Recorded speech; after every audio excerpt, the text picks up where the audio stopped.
സമുദ്രനിരപ്പിൽ നിന്നും 422.83 മീറ്റർ താഴെ സ്ഥിതി ചെയ്യുന്ന ഭൂമിയിലെ ഏറ്റവും താഴ്ന്ന ജലാശയമെന്ന പ്രത്യേകത വഹിക്കുന്ന ചാവുകടൽ ഇസ്രയേൽ, ജോർദാൻ എന്നീ രണ്ട് രാജ്യങ്ങൾക്കിടയിലായി സ്ഥിതി ചെയ്യുന്നു.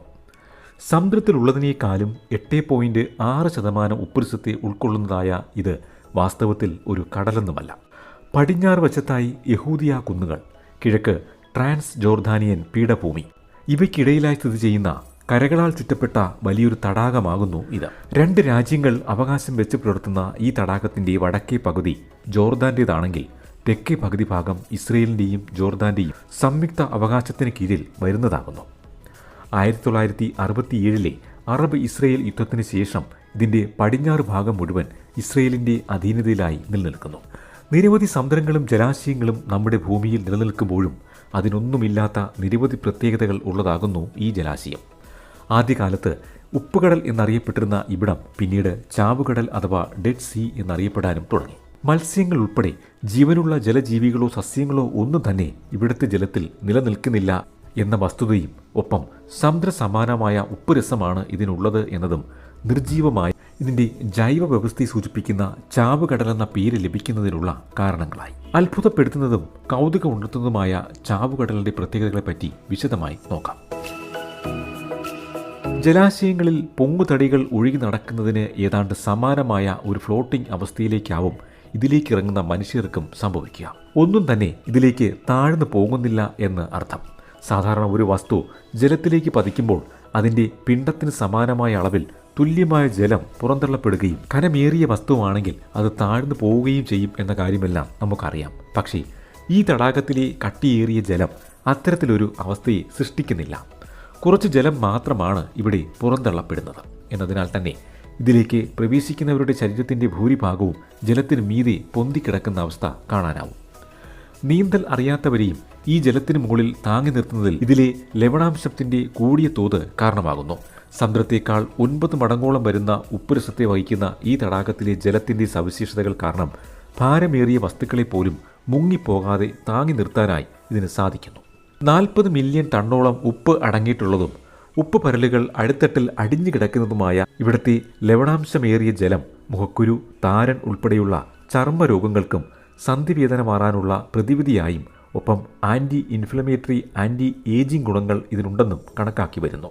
ഇതിന്റെ കരകളിൽ നിന്നും ലഭിക്കുന്ന സിൽക്കി സ്മൂത്ത് എന്ന് പറയാവുന്ന തരത്തിലുള്ള കറുത്ത ഇനം ചെളി ശരീരത്തിൽ പുരട്ടിയ ശേഷം ഇതിലൊരു കുളി നടത്തിയാൽ ശരീര മാലിന്യങ്ങളെല്ലാം അകന്നു പോകുമെന്നും തിളങ്ങുന്ന ചർമ്മകാന്തിയും സൗന്ദര്യവും ലഭിക്കുമെന്നും പരക്കെ വിശ്വസിക്കപ്പെട്ടു വരുന്നു. ഈജിപ്ഷ്യൻ സർപ്പസുന്ദരി ക്ലിയോപാട്രയുടെ സൗന്ദര്യ രഹസ്യത്തിന്റെ പ്രധാന ഘടകം ഈ തടാകത്തിലെ ജലത്തിന്റെ ഉപയോഗമാണെന്ന കഥകളും ആളുകളെ ഇവിടേക്ക് ആകർഷിക്കാനുള്ള ഒരു പ്രധാന ഘടകമാക്കുന്നു. ഭൂമിയിലെ ഏറ്റവും വലിയ സൗജന്യ സ്പാ എന്നും അറിയപ്പെടുന്ന ഇതിനെ അടിസ്ഥാനമാക്കി വലിയൊരു സൗന്ദര്യ വ്യവസായ ശൃംഖലയും നിലനിന്നു വരുന്നു. ഇതിലെ ലവണങ്ങൾ ഉപയോഗിച്ച് നിർമ്മിക്കുന്ന കോസ്മെറ്റിക് വസ്തുക്കൾക്ക് ലോകമൊട്ടാകെ വലിയ തോതിൽ ആവശ്യക്കാരുണ്ട് എന്നതും ഇവിടുത്തെ ജലത്തിന്റെ മഡിന്റെ പ്രത്യേകതകൾ വലിയ തോതിൽ ആളുകൾക്കിടയിൽ അംഗീകരിക്കപ്പെടുന്നു എന്നതിനുള്ള തെളിവാകുന്നു. പുരാതന കാലം മുതൽ തന്നെ ഇതിന്റെ പ്രത്യേകതകളെ മനസ്സിലാക്കിയ ഈജിപ്തുകാർ മമ്മിഫിക്കേഷൻ നടത്തുന്നതിലേക്കുള്ള ബാം തയ്യാറാക്കുന്നതിനായി ഈ തടാകത്തിലെ അസ്ഫാൾട്ട് ഉപയോഗിക്കുകയും ചെയ്തിരുന്നു. അസ്ഫാൾട്ട് അതായത് ബിറ്റുമിൻ എന്ന് വിളിക്കപ്പെടുന്ന പെട്രോളിയം ഉൽപ്പന്നത്തിന്റെ ഭൂമിയിലെ ഏതാനും സ്വാഭാവിക സ്രോതസ്സുകളിൽ ഒന്ന് എന്ന സവിശേഷത കൂടി ഈ തടാകത്തിനുണ്ട്. 26 മൂലകങ്ങൾ വലിയ അളവിൽ കാണപ്പെടുന്ന ലോകത്തിലെ ഏക ഇടം എന്ന പ്രത്യേകതയുള്ള ഈ തടാകത്തിന്റെ കരയിലെ ചെളി ശരീരത്തിൽ പുരട്ടുന്നത് ഒരാൾക്ക് സൂര്യാഘാതത്തിൽ നിന്നുള്ള സംരക്ഷണം തീർക്കുമെന്നും കരുതപ്പെടുന്നു. ചർമ്മരോഗങ്ങൾക്ക് പ്രതിവിധിയായി കണക്കാക്കപ്പെടുന്ന സൾഫറിനൊപ്പം പൊട്ടാസ്യം, ബ്രോമിൻ, ക്ലോറിൻ എന്നിവയുടെയും ഉയർന്ന സാന്നിധ്യം ഇവിടത്തെ ജലത്തിന്റെ പ്രത്യേകതയാകുന്നു. 3 മില്യൺ വർഷങ്ങളുടെ പഴക്കം പ്രതീക്ഷിക്കുന്ന ഈ തടാകത്തിന്റെ ജലം കൊടും ഉപ്പുരസത്തെ വഹിക്കുമ്പോഴും ഇതിനെ രുചിച്ചു നോക്കുന്നവർക്ക് ഇത് കയ്പുരസമുള്ളതായാണ് അനുഭവപ്പെടുക. ഇതിലെ ലവണാംശത്തിന്റെ ആധിക്യം ഈ ജലം രുചിച്ചു നോക്കുന്ന ഒരാളിൽ കൺഫ്യൂഷൻ സൃഷ്ടിക്കുന്നു എന്നതാണ് ഈ കയ്പുരസമായി അനുഭവപ്പെടുന്നതിന് പിന്നിലെ കാരണം. ശരീരഭാഗങ്ങളിലെ മുറിവുമായി ഇവിടുത്തെ ജലത്തിലേക്ക് ഇറങ്ങിയാൽ ഇതിലെ ഉപ്പ് കൊണ്ടുള്ള പൊള്ളൽ കാരണം അസഹനീയമായ വേദന അനുഭവിക്കേണ്ടതായി വരുന്നു. കണ്ണുകളിൽ ഈ ജലം പോയാൽ കടുത്ത അസ്വസ്ഥത സൃഷ്ടിക്കുന്നതിനും കാരണമാകുന്നു. ഇതിന്റെ ഇസ്രയേൽ വെസ്റ്റ് ബാങ്ക് തീരങ്ങളിലൂടെ കടന്നു പോകുന്നതും സമുദ്രനിരപ്പിനും 393 മീറ്റർ താഴത്തായി നിലനിൽക്കുന്നതുമായ ഹൈവേ 19 ലോകത്തിലെ ഏറ്റവും താഴ്ന്ന റോഡെന്ന പ്രത്യേകത ഉള്ളതുമാകുന്നു. ഇതിലെ ജലാംശം വളരെ വേഗത്തിലാണ് ബാഷ്പീകരിക്കപ്പെടുന്നത് എന്നതിനാൽ ഈ തടാകത്തിലെ ഉപ്പുരസത്തിൻ്റെ അളവ് സ്ഥിരമായി നിലനിർത്തുന്നതിന് ഈ പ്രക്രിയ ഒരു കാരണമാകുന്നു. ബാഷ്പീകരണം പ്രതിവർഷം ഏകദേശം 55 ഇഞ്ച്, ഏകദേശം 1400 മില്ലിമീറ്ററായി കണക്കാക്കപ്പെടുന്നു. പലപ്പോഴും തടാകത്തിന് മുകളിൽ കട്ടിയുള്ള മൂടൽമഞ്ഞ് സൃഷ്ടിക്കുന്നതിനും വേഗത്തിലുള്ള ഈ ബാഷ്പീകരണ പ്രക്രിയ ഒരു കാരണമാകുന്നു. ചാവുകടലിൽ കേബിളുകൾ സ്ഥാപിച്ച് പരീക്ഷണം നടത്തിയ ഗവേഷകരെ അത്ഭുതപ്പെടുത്തുന്ന തരത്തിലുള്ളതായിരുന്നു ഇതിലേക്ക് വന്നടിഞ്ഞ ഉപ്പുപരലുകളുടെ ആധിക്യം. പുറമേയുള്ള ജലത്തിൻ്റെ ലഭ്യത കുറയുന്നത് ഇതിലെ ജലത്തെ കൂടുതൽ ഉപ്പുരസമുള്ളതാക്കുന്നു എന്ന നിഗമനത്തിൽ എത്തിച്ചേർന്നിരിക്കുകയാണ് ഗവേഷകരും. പൊതുവെ ജീവികൾക്ക് അതിജീവിക്കാൻ പ്രയാസമുള്ള ഈ തടാകത്തിൻ്റെ അടിത്തട്ടിൽ ആഴത്തിൽ കുഴിച്ചതിലൂടെ ഹോലോഫൈലിക് ആർക്കിയ എന്ന സൂക്ഷ്മജീവികളുടെ സാന്നിധ്യം കണ്ടെത്തിയ ഗവേഷകർ കൂട്ടത്തിലൊന്നു ചത്താൽ ആഹാരമാക്കുന്ന ജീവികളാണിതെന്നും തടാകത്തിൻ്റെ മറ്റു ഭാഗത്തുനിന്നും ഇവയുടെ സാന്നിധ്യമില്ല എന്ന കാര്യവും മനസ്സിലാക്കുകയുണ്ടായി.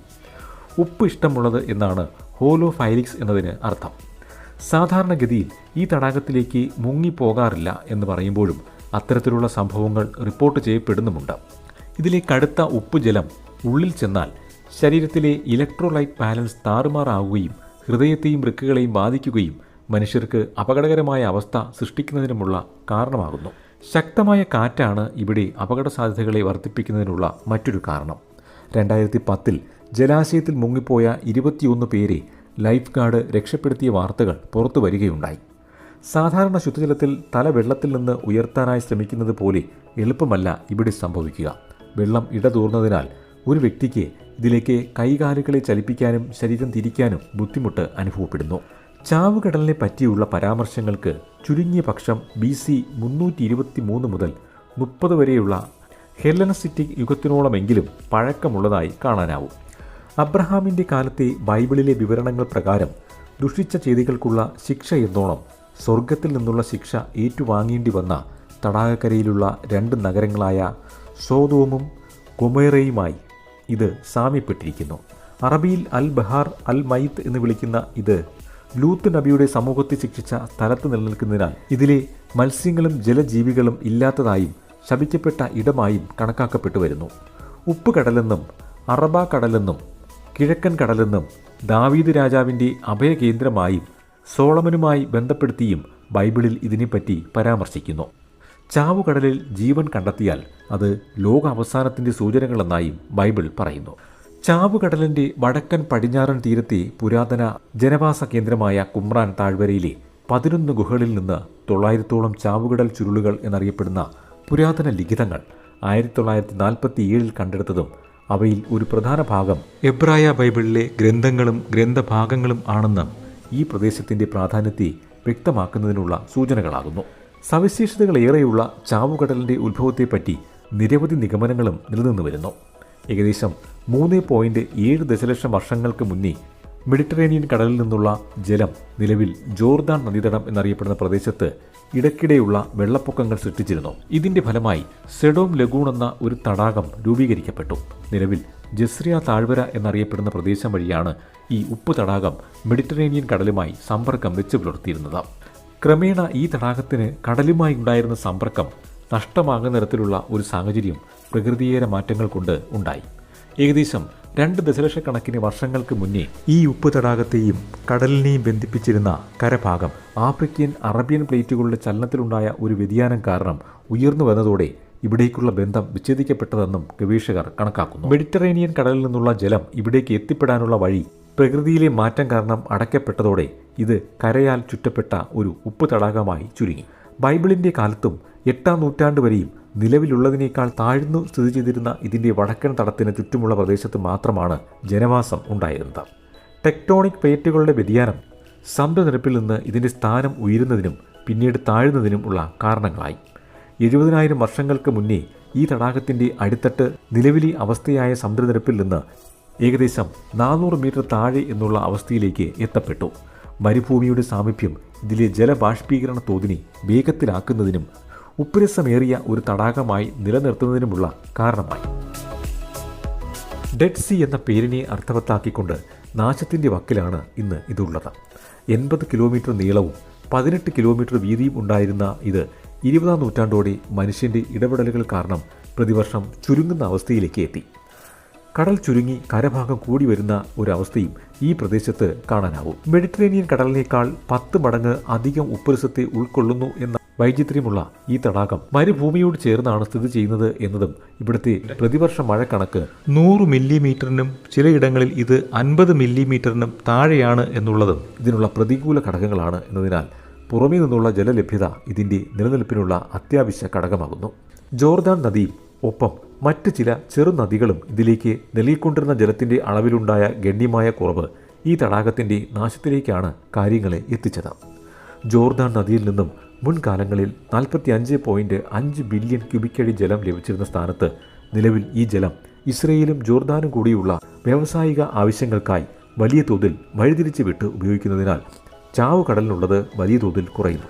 പ്രതിവർഷം ഇതിലെ ജലനിരക്കിൽ 1 മീറ്ററോളം കുറവുണ്ടാകുന്നതിനും ഇതെല്ലാം കാരണമാകുന്നു.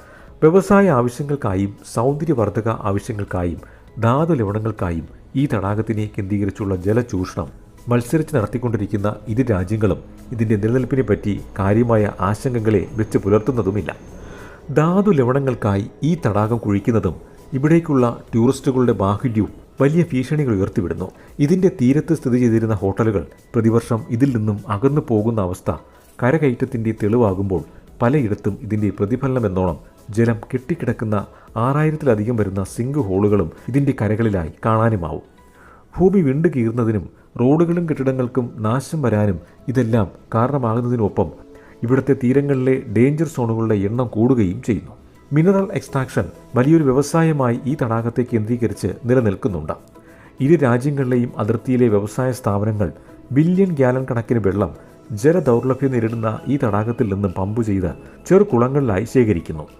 ഈ ജലം ബാഷ്പീകരിക്കുമ്പോൾ പൊട്ടാഷ്, ബ്രോമൈൻ എന്നിവ ഇതിൽ നിന്നും ശേഖരിക്കുന്നതിന് വേണ്ടിയാണ് ഇത്തരത്തിലുള്ള പ്രവൃത്തികൾ ചെയ്യുന്നത്.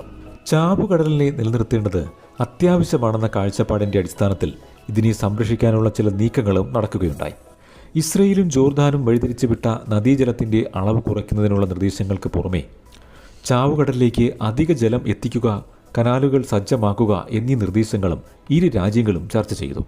2015 ഇരു രാജ്യങ്ങളുടെയും അംഗീകാരം ലഭിച്ച ഒരു പദ്ധതിയിൽ ചെങ്കടലിൽ നിന്ന് വടക്കോട്ട് ഒരു കനാൽ നിർമ്മിക്കുക എന്ന ഒരു ആശയവും ഉൾപ്പെടുന്നു. 2 സ്രോതസ്സുകളിൽ നിന്നുള്ള ജലം കലർത്തുന്നതിൻ്റെ ദോഷകരമായ പ്രത്യാഘാതങ്ങളെപ്പറ്റി ആശങ്ക ഉന്നയിച്ചുകൊണ്ട് പരിസ്ഥിതി പ്രവർത്തകർ ഉൾപ്പെടെയുള്ളവരിൽ നിന്ന് ഈ പദ്ധതിക്ക് എതിർപ്പ് നേരിടേണ്ടതായും വന്നു. 2050 പ്രകൃതിയിലെ ഈ അത്ഭുതം അപ്രത്യക്ഷമായേക്കാം എന്ന നിഗമനങ്ങളും നിലനിൽക്കുന്നു. അത് സംഭവിച്ചാൽ പതിറ്റാണ്ടുകൾക്കുള്ളിൽ തന്നെ ഇതും ഒരു ഓർമ്മയായി അവശേഷിച്ചേക്കാം. നമ്മുടെ ഭൂമിയിൽ ഇതിനെപ്പോലെ മറ്റൊന്ന് വേറെയില്ല. ഒരേ ഒരു ചാവുകടൽ, അത് സമാനതകളില്ലാത്തതാകുന്നു. പ്രകൃതിയിലെ ഈ അത്ഭുതം നിലനിർത്തേണ്ടതും സംരക്ഷിക്കേണ്ടതും മനുഷ്യരുടെ നിഷേധിക്കാനാവാത്ത ഉത്തരവാദിത്തമാണ്. അതിന് നമ്മൾ ബാധ്യതപ്പെട്ടവരുമാകുന്നു.